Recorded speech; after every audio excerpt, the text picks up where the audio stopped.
مسئلہ کیا ہے؟ مسئلہ یہ ہے جی بھینس جو ہے، بھینس کیا اس کی قربانی لگ جاتی ہے؟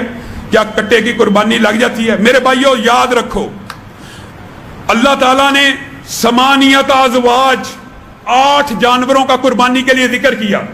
نر مادہ اگر نکال دی جائے تو 4 جانور. ثمانیۃ ازواج کا مطلب 8 جوڑوں میں صرف 8. کون سا؟ بکرا، گائے، اونٹ اور بھیڑ. بھیڑ کے اندر تشریح میں رسول اللہ نے دمبے کو بھیڑ میں شامل کیا. ہم مانتے ہیں، کوئی اعتراض کی بات نہیں. یہ وہ 8 جوڑے ہیں جن کو قربانی کے لیے اللہ کی بارگاہ میں پیش کیا جائے گا. بعض لوگ یہ سمجھتے ہیں کہ ہر حلال جانور کی قربانی جائز ہے. نہیں میرے بھائیوں، ان 8 کے علاوہ ہر حلال جانور کی قربانی جائز نہیں ہے. رسول اللہ صلی اللہ علیہ وسلم نے قرآن کی آیت ہی واضح ہے کہ یہ 8 جانور قربانی کے لیے ہیں.